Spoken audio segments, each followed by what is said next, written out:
So Asif, the first question I've got is, when I watched the film for the first time, I had this kind of realisation that with this film and with Senna and with Amy, which are your previous documentary films, somehow this makes a trilogy. And when I saw Amy, I wasn't aware at all that there was any link to Senna whatsoever, but I saw this and suddenly I saw something clicking into place, and I saw probably that you have an interest in our icons, and our icons who are kind of subjected to incredible pressure because of their talent and because of industries that wrap around their talent. Is that a fair observation? I guess the work must say that I do.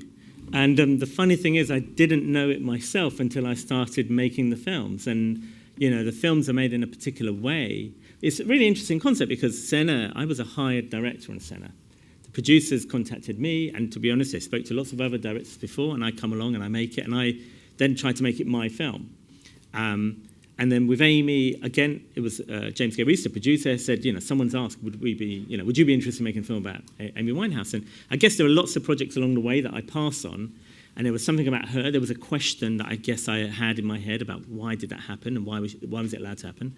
And then when this comes along, it's a different film, and I guess then I started thinking about the three of them, because, you know, after Senna, I thought it's a one-off. Right. I make fiction films. I'm never going to do this again. It'd be a nice change. Just had kid. It'd be great to be at home a bit more. Actually, it took 5 years. It was quite a hellish experience. Good to pay some bills as well. Yeah, all of that, you know. But the idea of making them kind of visually as cinematic as possible is a kind of theme that I've always been interested in, and telling the story with pictures. And then the themes, I guess there's a theme of kind of outsiders against the system. There's kind of a corruption that may be going on that they feel like they're fighting against, a sense of belonging of who you are and where you're from. Family seems to run through them. And pop culture, I guess, as well, you know, when I think about it. Yeah. So there are these things. And honestly, it was only when the third one came along, one of the things that I felt was that one of the things that made it a trilogy was this experience. You know, having made Senna, which the idea was taking something that was made for television, this for free-to-air racing Formula One, and making it into a movie. And with Amy, everyone knows Amy's story. We saw it. She's an idiot. She's this. And it's like, well, maybe you don't know the story. And then with this, it became the idea of, I would like to do it one more time. I don't know what's going on with the industry. We started this film, the conversation was probably 2015. And I wasn't quite sure what was going on with the film business and cinemas and independent movies and things. So for me, it was really great making two films that were seen collectively by an audience in the dark around the world. And if anyone, probably a lot of people don't realise, but Asif's previous documentaries, Senna and Amy, are very high ranking in the kind of league table of documentaries that make box office money in cinemas. They're, in terms of documentaries that people buy tickets to go and see in cinema, they're in the top 5, right? Both of them. In the UK. In the UK. British films, I think Amy's number 1 and Senna's number 2. Exactly, but that's a pretty big better deal. than top 5, yeah. It's pretty good. Yeah. How about globally? Pretty good. I mean, Amy was pretty big. So that there was this idea of saying, I'd like to do that again because I'd like to see this with an audience at home in London, but also in Buenos Aires and, you know, in Naples or wherever around the world. So that idea of making them as 3 movies, that became the idea. Anyway. And you obviously, as you said, when you went into Senna, before that, you were a kind of a fiction director, and you didn't know. But obviously after that, it became a quite important global success. So you must have realised you had some kind of talent for finding these stories, but also finding these stories within an ocean of archive material. Yeah, I think the process. I've really have kind of grown to love the process. I guess I am in certain ways a disorganised, don't really know what I'm doing, control freak. And fiction films, maybe I struggled a bit because I made a few films and it was a real challenge getting them out there and getting them seen. And I spent a long time, I worked really hard on them. And then these films come along and actually, you know, docs are considered being kind of like quite independent or quite small compared to, you know, feature films. But the process of, particularly with Amy, that was the beginning of a film, first film I ever made where I didn't have a script, didn't have a treatment, didn't have a document of any form. It was like, we've got Amy Winehouse and we made Senna.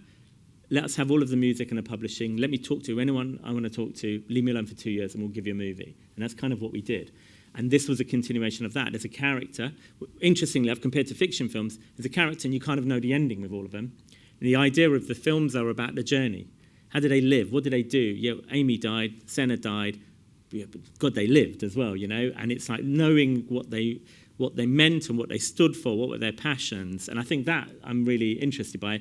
And why did it all go wrong, or why did it all turn on them? Why did people think they could speak about Amy that way? And actually, the latter Maradona is not in a good place. And, it's quite easy to mock. And it's like, how did he become that person? And then when you see him young, it's like, he's a really good-looking guy, nice eyes and hair and smile. And what happened? And in a way, he became successful in Naples, and then it all kind of went wrong in Naples. Mm.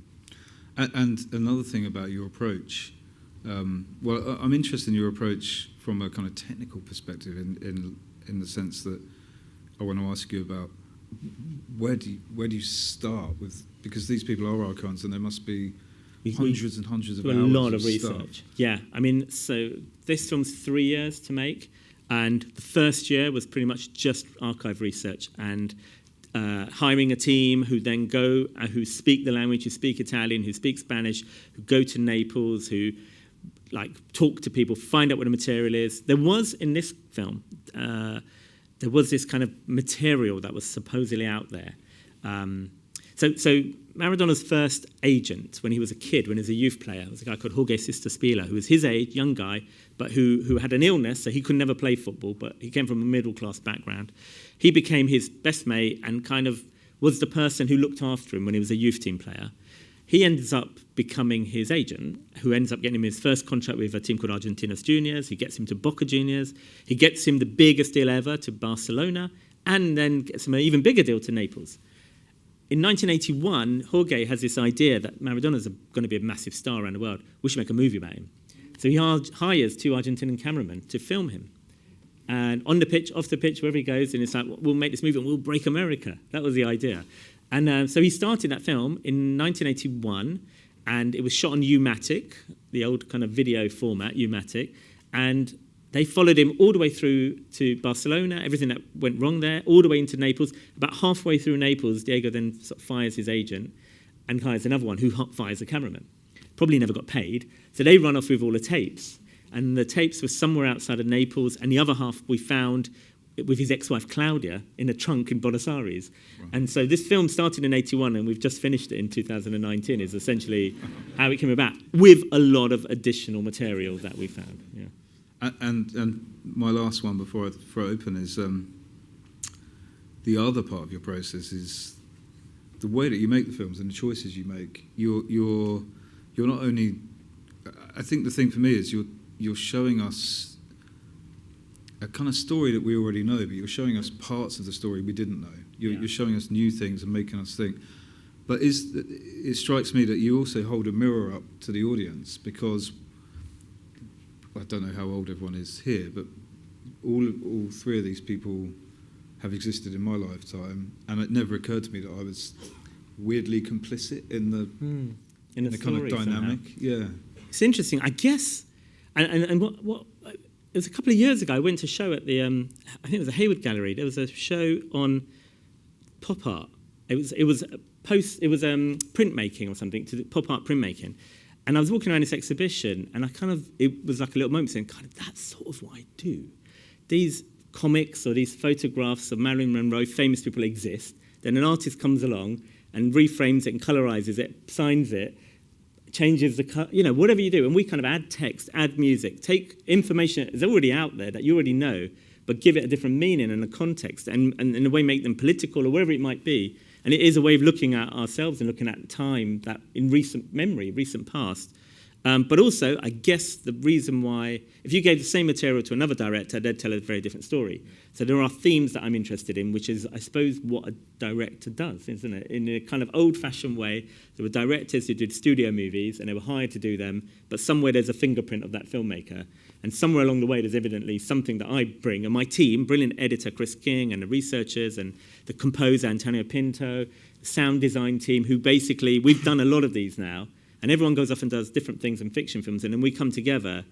We just get it lost in this universe and try to turn this footage into movies that say something about the world, I guess. See, to me, 500 is nothing. I'm a very greedy person. So when someone finds a box of tapes, I'm like, what else was there? There must be more. So the thing is, the 500 is one of those things that someone puts out in a press release, and then you kind of never think about it, and then you go, who came up with that number?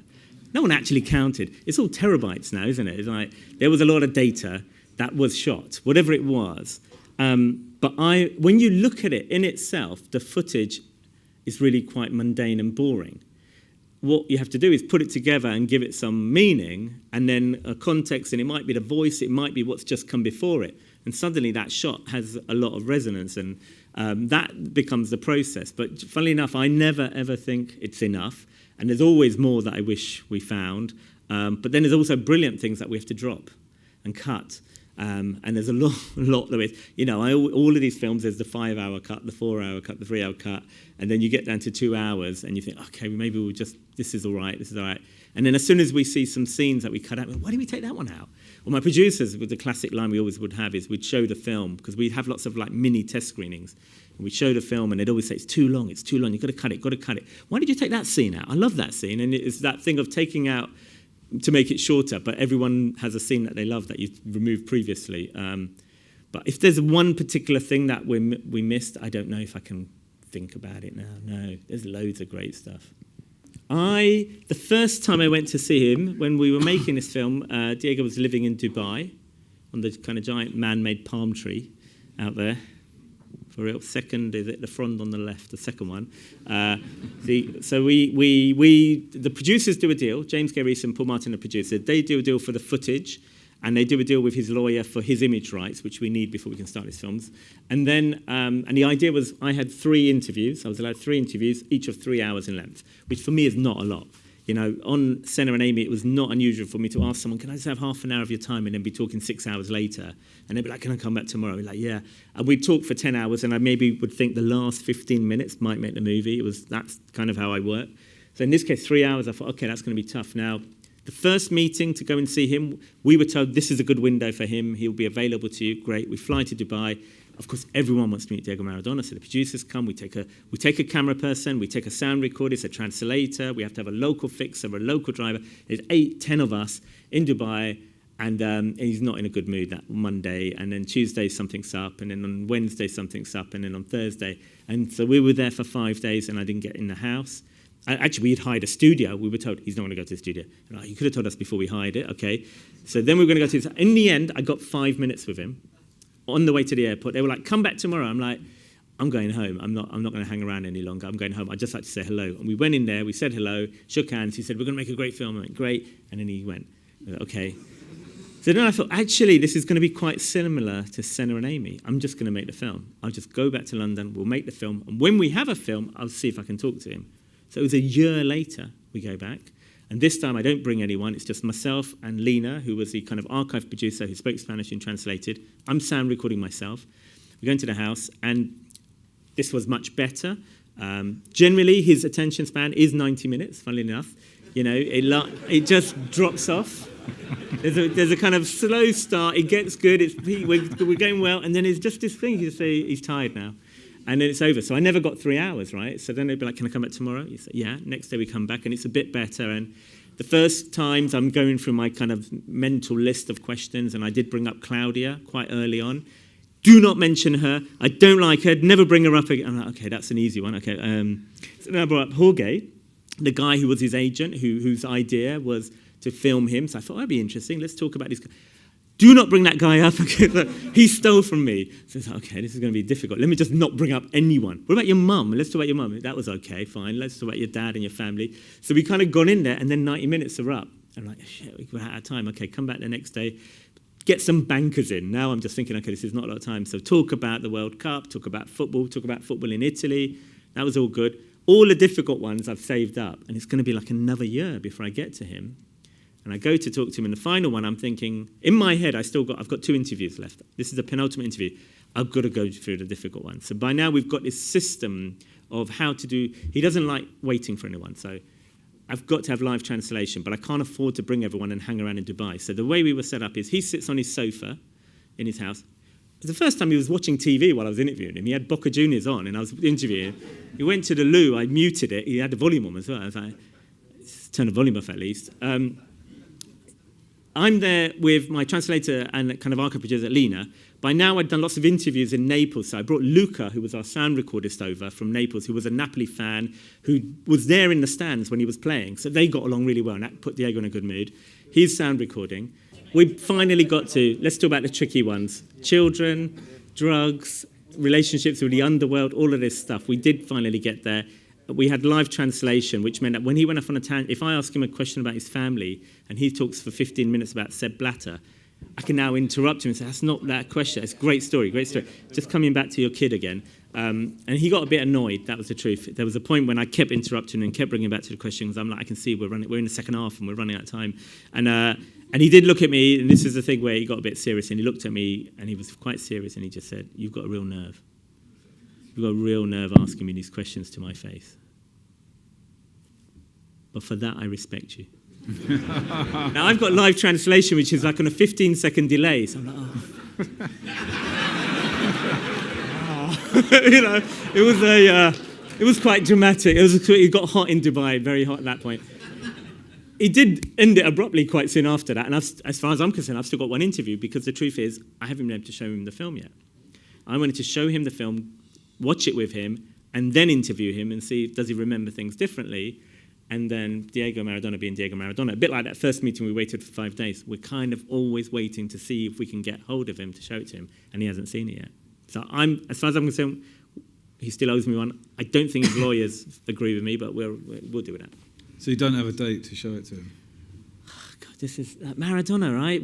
I'm ready to fly to Dubai, and he's like, his people are. He's not going to be in Dubai. He's moving to Belarus. He's going to coach in Belarus now. Okay, where's Belarus?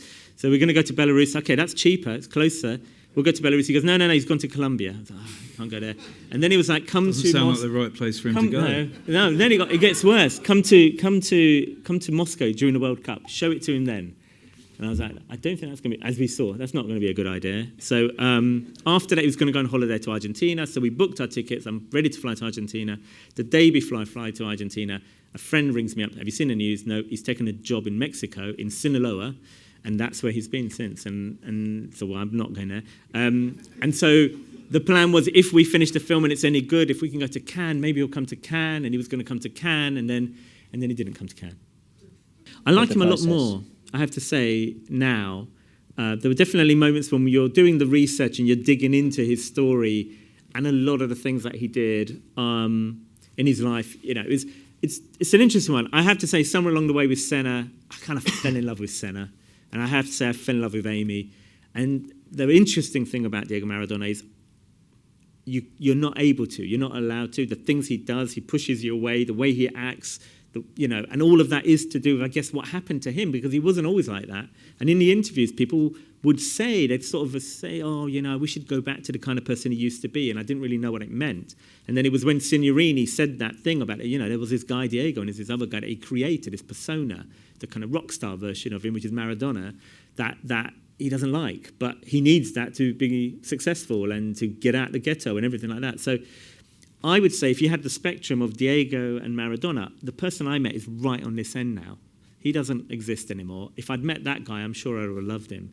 And that's what everyone around him says. He used to be a very different person. I don't know if that's what happens to all of us when we get old, or if you put yourself through these things. And, he's died many times and come back again. And Maradona's dead. It's terrible. He's got a TV show. He's on a TV show, He's in a coma, and then he's back again. And he has come back more times than Jesus. He is amazing. But somewhere he's damaging himself again and again, and there is like diminishing returns, I think. So I was amazed how much he still remembered, and how clear, when he's in the right frame of mind, he's very charming and very charismatic, and the eyes light up. But when his mood goes, that's probably why his people say today's not a good day to interview him. They know, and they just keep everyone away. Yeah, I can't. I mean, I'm a big football fan, but I can't think of many good films about football that I would go back to. Kes, if we can call that one scene a football film, is the best. Well, there goes our football season that's launching. Yeah. But you know more than I do, Stu, obviously. So I don't know, but then the classic thing is what we're trying to do is make a film about characters, and so hopefully it works for people who are into football, but also people who couldn't care less about football, in the same way that you didn't have to be into Formula One, hopefully, to watch Senna. But it's a difficult one. You know, there's a reason we made choices of the footage at the time in the 80s in Italy was the big, wide shot of the pitch. And it's like, you can't see anything. So this is where the cameraman came in, okay? Because they were Maradona's mates, they could just walk around the pitch filming. So a lot of those single close-ups are Diego Maradona's own personal cameraman filming them and only looking at him during the pitch. So we've got those shots where we could see what's going on. So the agent was right. I mean, that's the point. He was right. Now, even that's a kind of tragic story. There's a lot of darkness and tragedy. You know, when I was about to go to Buenos Aires in the middle of doing interviews, I was going to interview Jorge to talk to him and ask him about it. And this is like really tragic. Before we flew out, he committed suicide. A few years ago, he jumped out of a building. So that's why I wanted to talk to Maradona, Diego, about him. And even after he'd committed suicide, it's like, do not bring that guy's name up. Wow. He stole from me. I'm like, does he know what just happened? Maybe he does. I don't know. That's sometimes the person you meet, and you're going, God, that's dark, man. Yeah, that's dark. You know, but there's some darkness in this person, but there is lightness. It's a complex soul.